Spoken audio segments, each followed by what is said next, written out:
Hello everyone, welcome to commerce spotlight by GRF Adda. मैं हूं आपकी एजुकेटर काजल और स्वागत है आप सबका आज के इस सेशन में। आज का हमारा सेशन जो है बेसिकली बिगनर्स को लेकर फोकस्ड है, क्योंकि अगर आप एक बिगनर हैं, पहली बार यूजीसी नेट का एग्जाम देने जाएंगे दिसंबर में, तो आपके लिए वीडियो बहुत हेल्पफुल रहने वाली है। क्योंकि काफ़ी डाउट्स होते हैं। मुझे याद है जब मुझे पहली बार यूजीसी नेट का फॉर्म भरना, बहुत डाउट्स थे कि कैसे भरा जाएगा, क्या करूं, कैसे करूं। तो आई होप कि इस वीडियो के एंड तक आपके उस तरीके के डाउट्स का जो है सोल्यूशन आपको इस वीडियो में मिल जाए। ठीक है, तो आज हम पूरा प्रोसेस देखेंगे स्टेप बाय स्टेप कि अगर आप एक बिगनर है तो आपको यहाँ से पूरी हेल्प मिल सके। ठीक है, तो सबसे पहले तो हमें एक वेबसाइट पे जाना है। ओके, वेबसाइट है आपकी, यहाँ से आप चेक कर सकते हो। मैंने पहले से वेबसाइट पुट कर रखी है।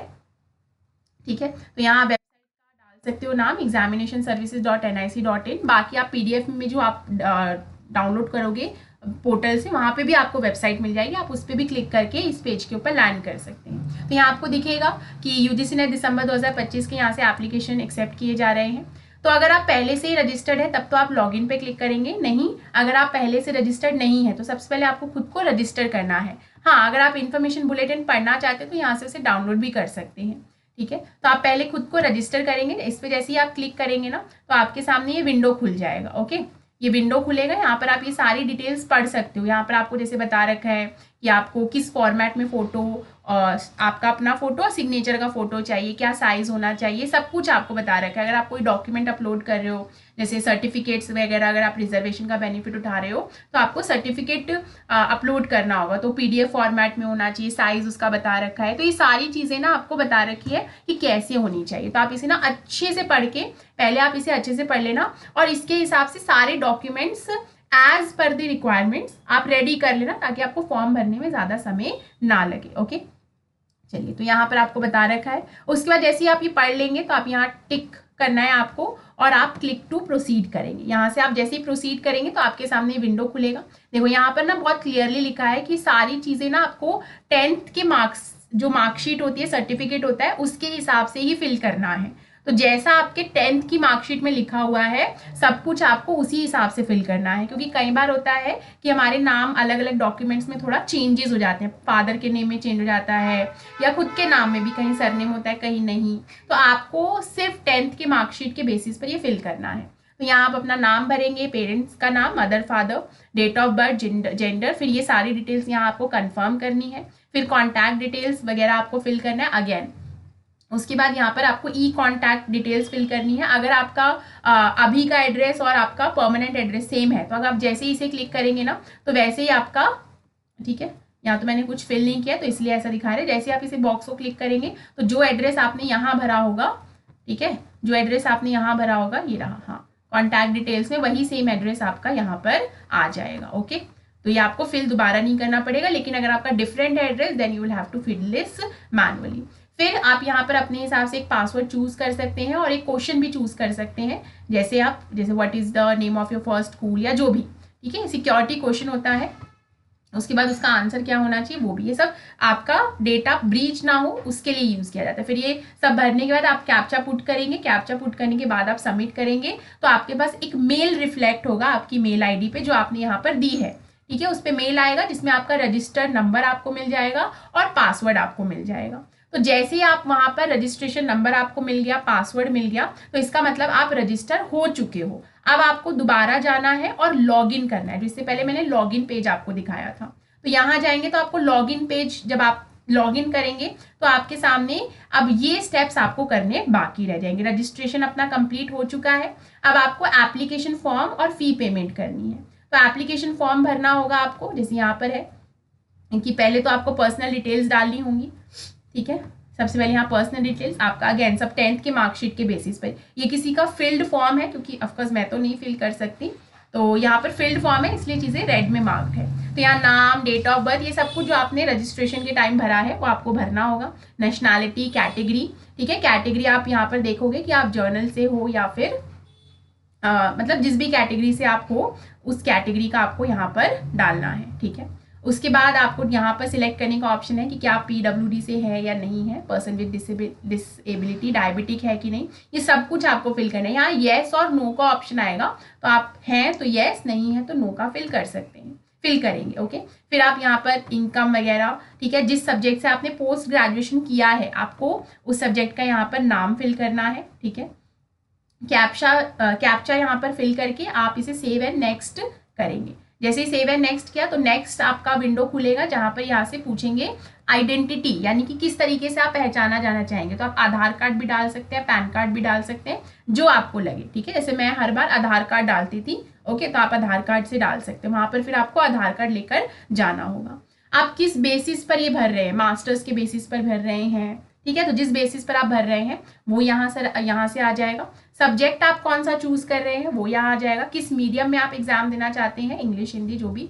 फिर यहाँ पर आपसे एग्जामिनेशन सेंटर की प्रेफरेंस लिस्ट पूछी जाएगी। फर्स्ट चॉइस, तो फर्स्ट चॉइस जाहिर सी बात है आप वही रखोगे जहाँ आप रहते हैं। फिर उसके आसपास की सिटीज़ के भी यहाँ पर आपके प्रेफरेंस आप दोगे। तो 4 प्रेफरेंसेस आपसे मांगे जाएंगे, चारों अलग अलग होने चाहिए। फिर फादर का ऑक्यूपेशन एंड क्लासिफिकेशन, मदर का ऑक्यूपेशन एंड क्लासिफिकेशन पूछा जाता है। फिर आप इसे कैप्चा डालने के बाद सबमिट एंड सेव करेंगे। उसके बाद आपको अपनी एजुकेशनल डिटेल्स डालनी होगी। ठीक है, तो आपको अगर मास्टर्स डिग्री अपीयरिंग है या पास्ड है उस हिसाब से डालना है। कौन सा स्ट्रीम था, किस ईयर में, अगर रिजल्ट आ गया है तो कोई बात नहीं आया है मतलब आ चुका है तो किस ईयर में आया है वो आपको बताना है। और क्वालिफाइंग एग्जाम किस तरीके, कहाँ से आपने क्वालिफाई किया है, कौन सा स्टेट था, क्या यूनिवर्सिटी थी, सब कुछ कैप्चा डाल के आपको फिर आगे बढ़ना है। ठीक है, ये कैप्चा आपको वहाँ पर हर बार दिखेगा। ओके, तो कैप्चा डाल के आप सेव एंड नेक्स्ट करेंगे तो आपका फॉर्म आगे बढ़ता रहेगा। ठीक है, ठीक है। आप क्या यूजीसी नेट 2025 के लिए मतलब दोनों के लिए अप्लाई कर रहे हैं तो यहाँ पर आपको वो फिल करना है। क्या आप पीएचडी में एडमिटेड है या नहीं वो फिल करना है। कोई अगर आप एक्स सर्विसमैन हैं या रिसर्च फील्ड से हैं तो वो भी आप फिल करेंगे और फिर कैप्चा डाल के आपको आगे बढ़ना है। ध्यान रखिएगा जब आप अप्लाई कर रहे होंगे तो इन तीनों बॉक्सेस को क्लिक कर देना। ठीक है, ये नहीं कि सिर्फ असिस्टेंट प्रोफेसर और पीएचडी किया है तो उस केस में अगर आपका जेआरएफ वाला टिक नहीं किया है और आपके मार्क्स आए हैं तो आपको नहीं माना जाएगा जेआरएफ के लिए, क्योंकि आपने बॉक्स टिक नहीं किया था। तो be very careful with this कि आप तीनों बॉक्सेस चेक कर आओ। तो इसको डबल चेक कर लेना कि मैंने तीनों बॉक्सेस फिल किए हैं कि नहीं। ओके, जैसे आप जेआरएफ फिल करोगे ना तो बाकी ऑटोमेटिकली फिल हो जाता है। कैप्चा फिल किया, आगे बढ़े। उसके बाद आपसे जो डॉक्यूमेंट्स मांगे जाएंगे वो आपको अपलोड करना है। जैसे यहाँ पर फोटोग्राफ आपको अपलोड करनी है, कितने से कितने साइज का होना चाहिए वो आपको बता रखा है, क्या फॉर्मेट में होना चाहिए वो बता रखा है। सिग्नेचर भी सेम तरीके से आपको अपलोड करने हैं। जो साइज आपको दे रखा है ना पहले से ही इनको कन्वर्ट करके रखना ताकि ईजी हो जाए आपके लिए ना ये सब कुछ करना। फिर आपने सारी डिटेल सही भरी है या नहीं वो आपको ये बॉक्सेस चेक करने हैं।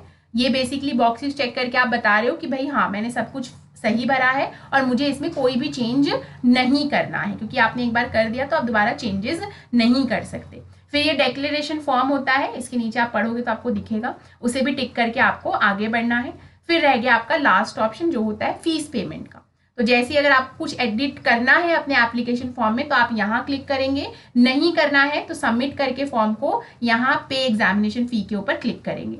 अगर आप जनरल कैटेगरी से है तो आपको 1150 फिल कर देने होंगे और अगर आप किसी रिजर्व कैटेगरी से है तो वहाँ आपको दिख जाएगा। अगर आपने रिजर्वेशन का वहाँ बेनिफिट उठाया होगा ना ऊपर फॉर्म में तो यहाँ पर 1150 नहीं डिफरेंट फी अमाउंट आएगा। ठीक है, जैसे जिसने ये फॉर्म भरा है वो जनरल कैटेगरी से था इसलिए 1150 दिखा रहा है। लेकिन अगर आपने SC ST का या OBC का या PWD का वहाँ पर वो लगाया है सर्टिफिकेट अपलोड किया है तो यहाँ फी पेमेंट उस हिसाब से चेंज हो जाता है।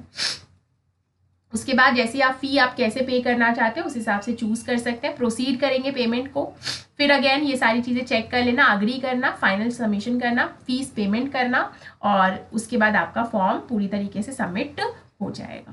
तो इस तरीके से आप एप्लीकेशन फॉर्म फिल करेंगे। स्टिल अगर कोई डाउट आता है तो you can let me know in the comment section of this video. तो अगर कोई डाउट होगा तो मैं ज़रूर उस डाउट को केटर करने के लिए रहूँगी और कोशिश करूँगी कि आपका वो डाउट भी सॉल्व हो जाए। तो इस तरीके से आपको फॉर्म फिल करना है। ठीक है, बहुत मुश्किल नहीं है, बस आप सारे डॉक्यूमेंट्स बिफोर हैंड रेडी रखना। फॉर्म भरने से पहले ही फिल करने के जब बैठोगे उससे पहले ही आप नोटिस पढ़ लो, जो जो चीज़ें चाहिए उन्हें लिख लो, उस हिसाब से अपना फ़ोटो, साइन और बाकी डॉक्यूमेंट्स भी रेडी रखिए। सारे जो एजुकेशनल क्वालिफिकेशन है, मार्क्स वगैरह भी डालने होते हैं तो वो भी आप रेडी रखना और उस हिसाब से फिर आप जल्दी फॉर्म फिल कर पाएंगे। ठीक है, चलिए तो ज़्यादा हैपेजार्ड करने की ज़रूरत नहीं है। आपका अक्टूबर का पूरा महीना बाकी है, नवंबर के भी 7 दिन बाकी हैं, तो आप अक्टूबर में फिल कर लो फॉर्म, तो शांति से आपका फॉर्म भरा जाएगा। कोई इसमें आपको जल्दबाजी नहीं हुई। काफ़ी टाइम इस बार एनटीए ने आपको दिया है एग्जाम फॉर्म फिल करने के लिए। तो आई होप कि आपको कोई डाउट नहीं है, आपके सारे डाउट्स रिजॉल्व हो गए हैं, स्पेशली जो बिगनर्स हैं। ओके, चलिए, तो अगर आप तैयारी कर रहे हैं, अगर आप एग्जाम दे रहे हैं, तो आपके लिए लाइव बैच है, लाइव एंड रिकॉर्डेड सेशन आपको देखने को मिलते हैं। अभी भी बैच चालू है, प्रीमियम बैच है, बहुत सारे एडिशनल बेनिफिट्स के साथ ये बैच आपको देखने को मिल रहा है। और अगर अभी तक आप JRF अड्डा के साथ जुड़े नहीं हैं, तो दिस इज़ द टाइम, क्योंकि सभी तरीके की अपडेट, सभी तरीके का कंटेंट आपको यहाँ पर देखने को मिलता है। और ऐप भी डाउनलोड कर लीजिए, बिकॉज बहुत सारे बेनिफिट्स आप बिल्कुल फ्री ऑफ कॉस्ट यहाँ पर उठा सकते हैं। ठीक है, चलिए, तो I hope this session is helpful for you guys. और अगर भी अभी भी कोई डाउट है तो आप कमेंट सेक्शन में डाल देना, मैं ज़रूर उसको केटर करने की कोशिश करूँगी। तो मिलते हैं ऐसे ही किसी नेक्स्ट वीडियो में, तब तक के लिए thank you very much and bye bye.